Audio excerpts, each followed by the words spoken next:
Muy buenos días, tengan estimadas alumnas y alumnos. Los saluda con el gusto de siempre la doctora María Catalina Domínguez Nájera y es un placer para su servidora, en esta ocasión, poder llevar a cabo la disertación de nuestra segunda sesión virtual de la materia que lleva por nombre Derecho Romano. Y tal y como lo abordábamos dentro de nuestra sesión pasada, es importante que el día de hoy retomemos todas estas conceptualizaciones del derecho romano y vamos a hablar pues de este conjunto de normas y de principios que rigieron la conducta del pueblo romano desde su fundación de Roma, que fue en el 753 hasta, antes de Cristo, hasta la muerte del emperador Justiniano, que fue en el 565 después de Cristo. Todo este gran periodo, que es lo que comúnmente se le conoce como la primera vida del derecho romano, es la etapa en la que éste se encuentra vivo y vigente. Después encontramos la segunda vida del derecho romano, que también se le conoce como los tiempos posteriores y que luego entonces se proyectan hasta nuestros días. Cuando hablamos de la forma de reconocimiento de los principios fundamentales del derecho romano, según Ulpiano nos dice que son tres. Primero es vivir honestamente y este es un principio de manera exclusiva de la moral. Después nos indica que es no dañar al otro y dar a cada uno lo suyo.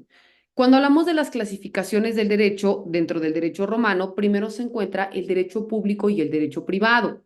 Si bien es cierto, hay quienes nos indican que dentro de las disposiciones que provienen del derecho público, también conciernen a los particulares, ya que han sido dictadas en su interés, pero otros autores precisan la distinción entre un texto de Papiniano, quien define al derecho público como aquel que no puede ser alterado por los pactos de los particulares. Nos dice también que pertenecen al derecho público todos aquellos reconocimientos o todas aquellas formas que de manera literal se encuentran comprendidas por disposiciones que provienen del Estado. Y por tanto, dentro de ellas se encuentra la ley de las 12 tablas, las leyes comiciales, los senado consultos, las constituciones imperiales, entre otras, ¿verdad? Y solo sería de derecho privado aquellas normas que derivan de lo que se conoce como la jurisprudencia. De igual manera se encuentra otra clasificación que es el derecho natural, el derecho de gentes y el derecho civil. Cuando hablamos del derecho civil, vemos que se entiende aquel que es propio de la ciudad romana y que es exclusivo para los ciudadanos. Quienes se encargaban de aplicarlo propiamente era el pretor urbano. Y además este derecho concierne los derechos romanos que eran aplicables a las relaciones de estos con los peregrinos o de los peregrinos entre sí, surgiendo como consecuencia de las necesidades que sobrevinieron dentro de la expansión de Roma. Este derecho de gentes fue aplicado, repito, por el pretor peregrino al resolver los conflictos llevados a su conocimiento. Dentro del derecho de gentes aparece resolviendo aquellas situaciones que eran excluidas del derecho civil y todo esto en razón de su aplicación restrictiva a los ciudadanos romanos. Los romanos estaban regidos por su calidad de ciudadanos por el derecho civil y por el derecho de gentes por ser derecho común a todos los pueblos. El derecho privado era tripartito porque estaba compuesto de preceptos naturales, de gentes y también de civiles. Dentro del derecho natural vemos que es aquel que la naturaleza enseñó a todos los animales, pues este derecho no era propio del género humano, sino común a todos los animales.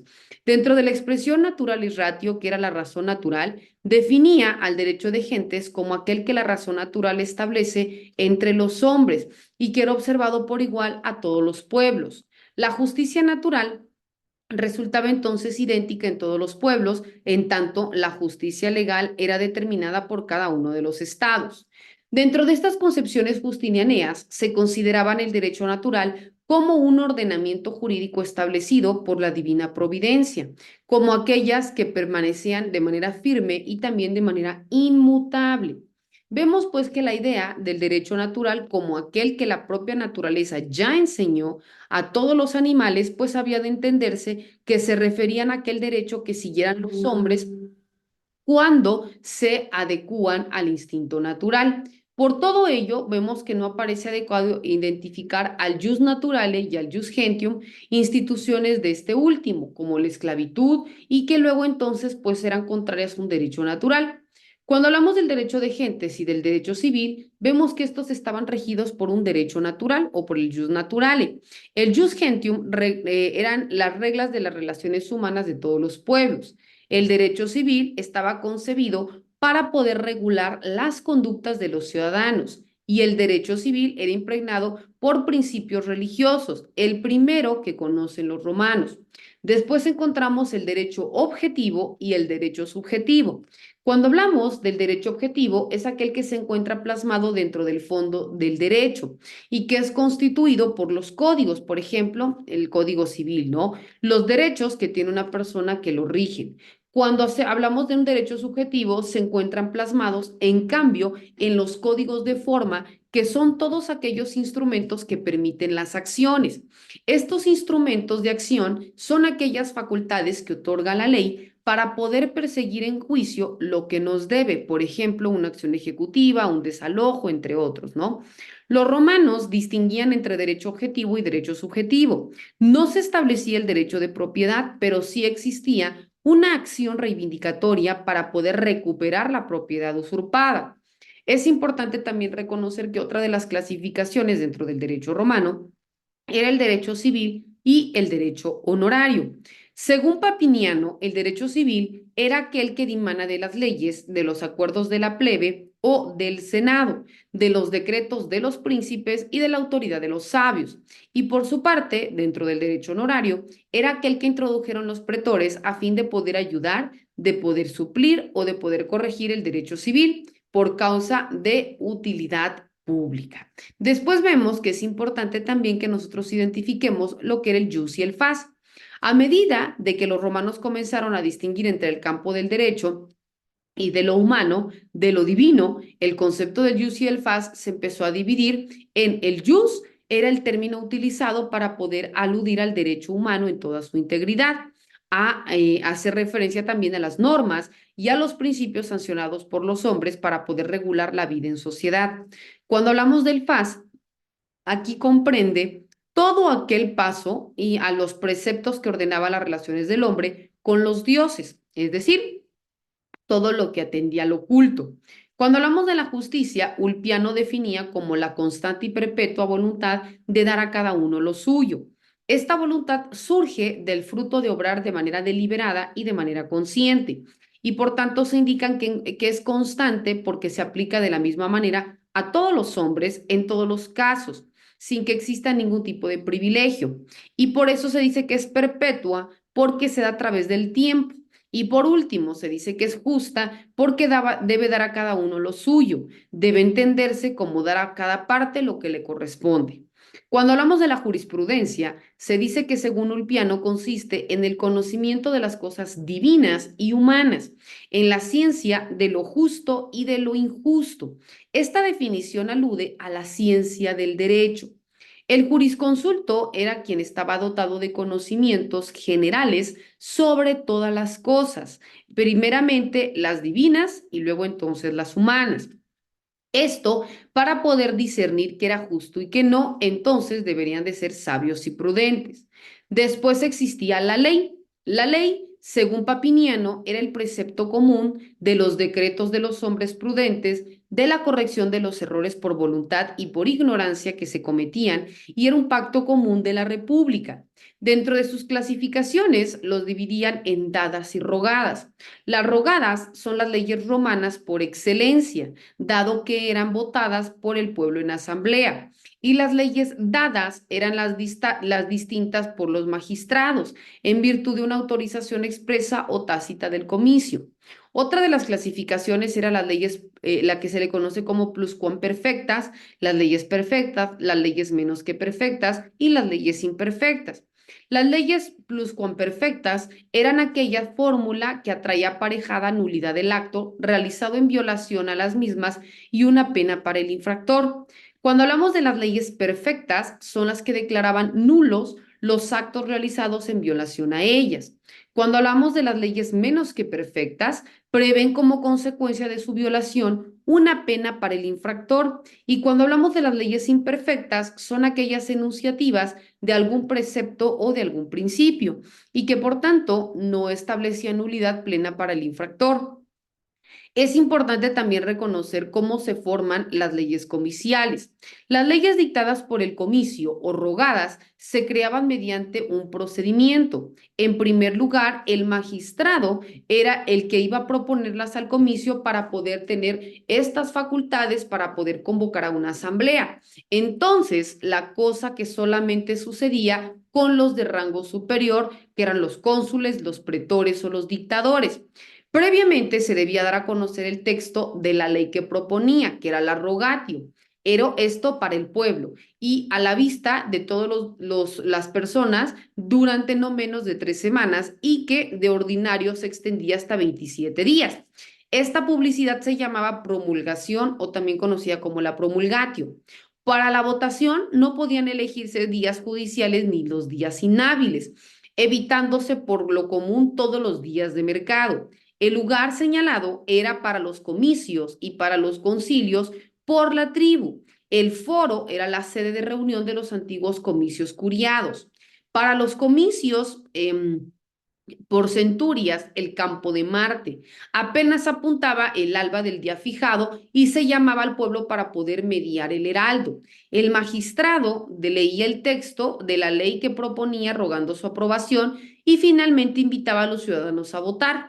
La votación se celebraba por centurias. Primero se llamaba a los caballeros, luego a la primera clase y, de ser necesario, por no haber alcanzado la mayoría, a los restantes.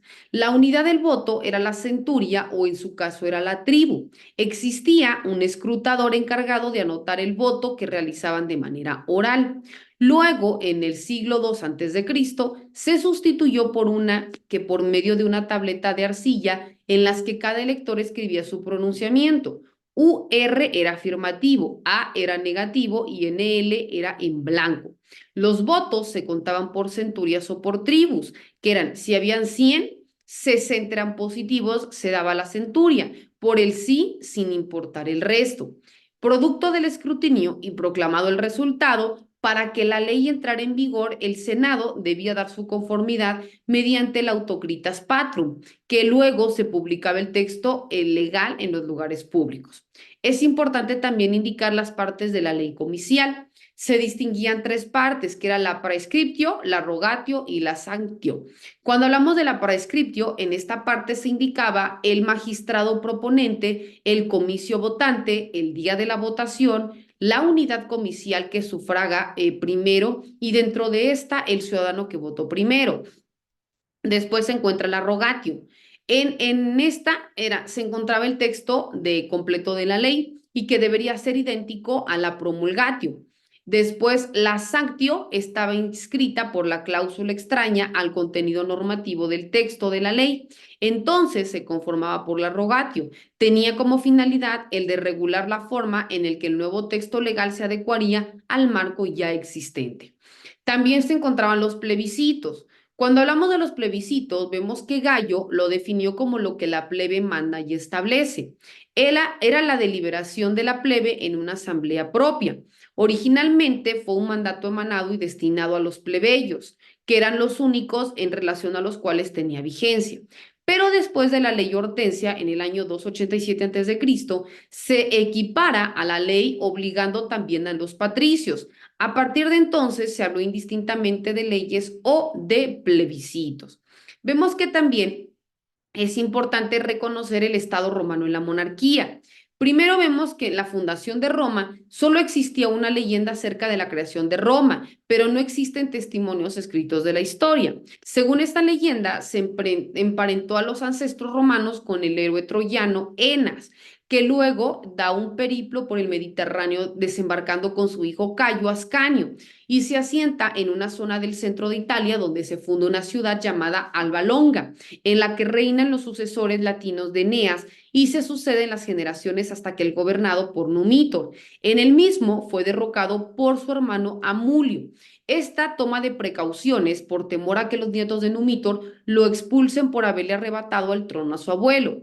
Numitor hasta en ese entonces no tenía nietos, pero sí tenía una hija que podía dárselos y para evitar que esto sucediera hizo que ella se congregara al culto de la diosa Vesta como sacerdotista. Funcionó en la que tenía que mantener su virginidad, pero no obstante la princesa queda encinta del dios Marte, del que tuvo gemelos, que eran Rómulo y Remo. Estos niños fueron abandonados en el bosque y según la leyenda fueron criados por una loba, aunque en otras versiones dicen que lo hizo Aca Laurencia, la esposa de un pastor a quien llamaba la loba. Los jóvenes cuando crecen cumplen la profecía, derrocan a Mulio y le devuelven el trono a su abuelo, quien agradeció las reglas de la tierra que ellos elegían que funden su propio reino.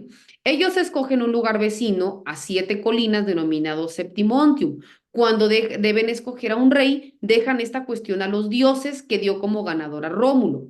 Remo, enojado por el resultado de la decisión, salta por encima del surco que delimitaba la ciudad y como se le consideraba sagrado, Rómulo lo mata, quedando el origen latino como primer rey romano. Pero había un problema. Roma en esos tiempos había estado habitada solo por hombres, por lo que estaba destinado a durar por una sola generación. Entonces, a fin de procurarse de mujeres, invita a un pueblo vecino, los sabinos, a un festejo. Antes de esto, había convenido con sus compañeros que cada uno tomara una sabina y que se la llevara a Roma para que llegara su esposa. De esta forma, muchas familias sabinas se mudaron a Roma diciendo o decidiendo que en lo sucesivo reinaría en la ciudad un latino y un sabino, recayendo la designación en Rómulo y en Tito Tasio. Pero la vida del segundo fue muy corta, quedando Rómulo solo en el poder, llegando el acuerdo de que en adelante reinarían alternativamente un latino y un sabino. La sucesión del Dio se dio de la forma siguiente, que era Rómulo, Numa Pompilio, Tulio Hostilio, Ancomarcio, Tarquino el Antiguo y Tarquino el Soberbio.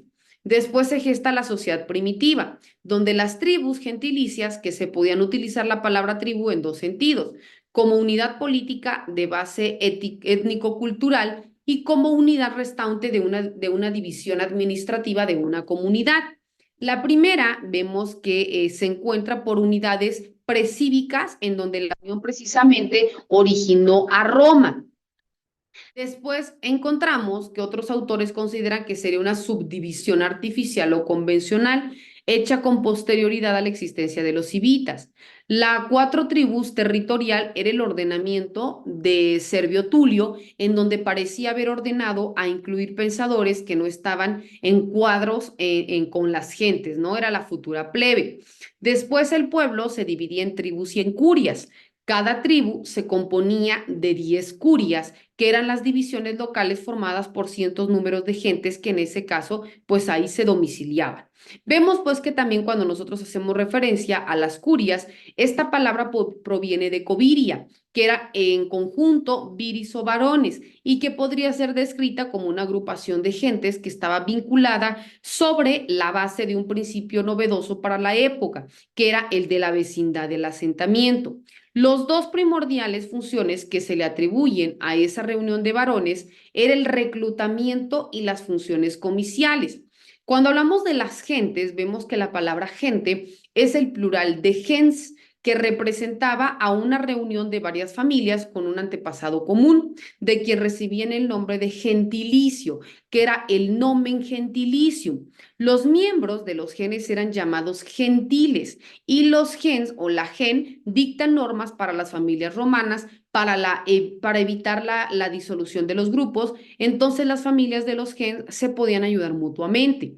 Cada familia tiene un jefe llamado el pater familia y el grupo de familias, que eran los gens, tienen un jefe de familia llamado pater gentum. Al conjunto de varias gentes lo llamarán civitas. Vemos que la gens precedió a la ciudad como un organismo de naturaleza política que estaba tendiente a mantener el orden y proteger contra los enemigos externos. La agrupación poseía carácter político y se asentaba dentro de un territorio que era el pagus. Tenían un jefe que era el magister gentis y las costumbres y las instituciones propias que eran los concio y las reglas de conducta que era el decreta gentis. Esto configuraba una unidad preestatal en la que ya encontramos presentes los elementos que componen al Estado moderno, que era un territorio propio, los órganos de gobierno, la asamblea y el pater o el jefe, y también las normas de conducta, que eran los maros morium, los mayores o mores maiorum, que eran las costumbres de los antepasados. Vemos pues que los gens otorgan esta protección a sus miembros y encausan sus conductas con la finalidad de amparar la integridad y asegurar la continuidad del grupo. También organiza la venganza ante una ofensa. Además de los gentiles, integraban los gens los clientes que eran los adscriptos voluntaria o compulsivamente a una condición de dependencia o de vasallaje. El patronus era el jefe de los gens, que le debía protección al cliente y le entregaba un carácter de precario, que eran las tierras para su trabajo. Entonces, el cliente debía obediencia, asistencia armada y también la cuestión política. Debía jornadas de trabajo y en casos determinados también contribuciones económicas. La única forma de poder tener acceso a la tierra había sido pues pertenecer a un gens. Vemos que los gens fueron perdiendo vigilancia y vigencia cuando los civitas empezaron a tomar a su cargo la protección del individuo y también a integrar a los cibes por medio de instituciones políticas, tales como el Senado, los comicios, las magistraturas, los colegios sacerdotales y los ejércitos ciudadanos. Después encontramos a los patricios. Cuando hablamos de los patricios, originalmente los patricios formaron la nobleza romana, monopolizaron la caballería, ocuparon con exclusividad los más importantes cargos religiosos y detonaron en las cuotas más importantes del poder político y económico. Patricios eran aquellos que en sus antecesores no podían encontrarse rastro alguno de servidumbre o de sujeción. Descendían de grupos genticios que con cinesicio que originó los evitatis. Después vienen los plebeyos. Los plebeyos se definen por exclusión, que son los hombres libres romanos que no pertenecían a los grupos patricios. Son de variada procedencia y al momento de la caída de la monarquía, pues no tenían nada en común ni conciencia de clase. También vemos que los plebeyos formaban parte del pueblo romano, que eran los populos romanos, pero no gozaban de todos los derechos que tenían los patricios. Después se encontraban los clientes. Los clientes, respecto a ellos, era posible que fuesen extranjeros vencidos en guerra y sometidos a un gens por medio de la delictio. Estos extranjeros emigrados que se sometían voluntariamente a la protección de un gens por la applicatio y luego entonces los esclavos mantenidos que seguían unidos a su antiguo dueño y a los gens de este. Vemos pues que después surge lo que se conoce como el Estado romano dentro de la monarquía. Vemos que existen los órganos de la constitución monárquica. El rey, que era conocido por rex, en la comunidad política romana no existía ningún jefe omnipotente. Para los romanos, el Estado era el resultado de la reunión igualitaria de los hombres libres. No había casta alguna del origen del divino. El rey no era Dios. El Estado surge de la familia y toda familia debería tener un pater que debía regir sus destinos. La autoridad del rex ocupa las esferas religiosas, políticas, militares y judiciales. El rex era el máximo sacerdote romano, organizaba y presidía de forma de cultos y también en el que se secundaban quienes integraban los colegios sacerdotales, quienes organizaban y administraban la ciudad, convocaban al Senado y a los comicios, ordenaban la guerra y decretaban la paz, concertando las alianzas con los otros pueblos. Su auxiliar más cercano era el tribuno Celere, que era el jefe de la caballería. Si abandonaba la ciudad, lo reemplazaba el praefectus urbus, que era en ese entonces el prefecto urbano. Vemos, pues, que también cuando nosotros hacemos referencia a este sentido, el monarca juzgaba para poder investigar todo aquello que le era tocado o que le era sometido a consideración y por tanto veíamos pues qué tan importante eran estas formas de validación, ¿no? Cuando nosotros también hacemos referencia al derecho romano, es importante que nosotros también identifiquemos sus formas de validación, sus formas de entendimiento, sus formas de aplicación. ¿Por qué? Porque nos dice que cuando hablamos del derecho romano, surgen todos estos elementos, surgen todas estas vías que sin lugar a duda van a marcar un antes y un después dentro de la vida del derecho romano. También es importante, apreciables alumnas y alumnos, que cuando nosotros continuemos hablando del rex, el propio rey designaba a su sucesor. Debía contar para ello con el asentamiento de los senados y también de los comicios. Si el rex moría sin haber elegido un nuevo monarca, entonces el propio senado quien lo designaba durante sus miembros, ejerciendo uno de ellos el cargo de interrex durante 5 días y así sucesivamente hasta que el pueblo, reunido en comicios, eligiera al nuevo rex. El oficio del rex se caracterizaba como magistratura unipersonal, desempeñando el cargo de una sola persona. Era también vitalicio, solo la muerte terminaba con el reinado, o era electiva, que no era hereditaria, o también era irresponsable, que no debía responder por los actos de su gestión. Vemos que aquí se ha dividido a la etapa monárquica en dos grandes periodos. Primero, el de los reyes latinos, que eran los sabinos, y el de los orígenes etruscos.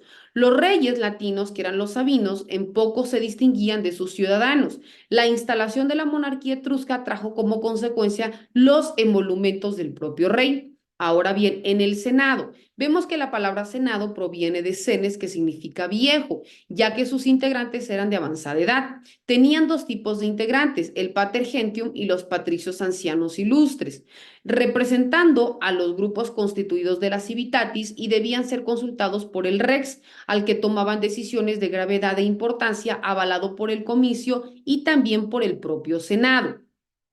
Cuando nosotros hacemos referencia a esto, se dice que las autoritatis patronum consistía en la ratificación que el Senado daba al rey. El primer titular permanente de los auspicios y autorium asentaba al rey en cuestiones de Estado. También controlaba la designación del rex y aseguraba su continuidad, ya que desempeñaba el intergentum mientras se decidía sobre quién sería el nuevo monarca. Esta función consistía en otorgar o bien en organizar una lista en la cual estableciera el orden en que sucederían los interrex, cada uno durando 5 días en el puesto. La ley originaba en el foro, existían dos tipos de leyes. Primera, las leyes dadas, que eran las dictadas directamente por el rey, y las leyes rogadas, que el rey rogaba para una aceptación. La lucha entre los patricios y entre los plebeyos también fue importante. ¿Por qué? Porque nos dice que a comienzos de la República solo los patricios eran nobles y gozaban de los privilegios políticos y religiosos, como la elegibilidad en las magistraturas superiores y también las funciones religiosas, ejerciendo su poder opresivamente. Después se indica que el rigor del nexum, que eran las altas tanto de los intereses, el disfrute de los ages publicum, los patricios resultaban cada vez más intolerantes a los plebeyos. Las guerras sin interrupción y los progresos para los pequeños granjeros y artesanos, que disminuía sus esfuerzos y los trabajos por los largos periodos. Su fundación en cuanto a la explotación familiar, con poca aún en la participación de los esclavos, que todo esto trajo como consecuencia pues mayores campos de afectación entre ellos, ¿no? Bueno, es importante también que identifiquemos que existían los colegios sacerdotales. Aquí vemos que el culto público dependía del Estado. El rex era el primero dentro de la jerarquía sacral y era nombrado como rex sacrorum. En esta religión romana, cada sacerdote, cada colegio tenía competencia específica particular. Los expertos se agrupaban en colegios, convirtiéndose en los depositarios de las ciencias y de los procedimientos del arte. Después existían los colegios de los pontífices. Lo integraban 5 miembros, a los cuales se agregaba el rex sacrorum y los flamines mayores. Sabían también, a medida que se acercaban, un acrecentamiento en número. Estaba a cargo de la confección del calendario, donde se determinaban cuáles días eran fastos y cuáles eran no nefastos, resultando los primeros aquellos con significación religiosa y jurídica y siendo aptos para la celebración de cultos y válidos para los procedimientos y actos judiciales. Y fundamentalmente vemos que aquí los pontífices tenían injerencia dentro de las cuestiones de derecho privado. Bueno, apreciables alumnas y alumnos, ha sido un placer en esta ocasión poder llevar a cabo nuestra disertación de la segunda sesión virtual, recordando que esta sesión ha sido grabada para que en el momento que a su servidora le compartan la liga, con muchísimo gusto yo se las impacte en plataforma y con ello continúe contribuyendo en su proceso de enseñanza-aprendizaje. También es importante recordar que se cuenta hasta la próxima semana, que es sábado 23 como fecha límite, para que ustedes tengan a bien remitirme a través de la plataforma sus dos actividades, ya que caso contrario, pues no podré recibirla con posterioridad porque recordemos que se cierra nuestra plataforma. También recordar que tienen hasta el 23 de marzo para que puedan ustedes hacer valer sus dos comentarios dentro del apartado de foro y con ello queden cubiertos todos los criterios para poder asignarles una calificación. Bueno, pues no me resta más que despedirme, deseándoles el mayor de los éxitos y quedando como siempre a sus apreciables órdenes. Que tengan excelente día. Hasta luego.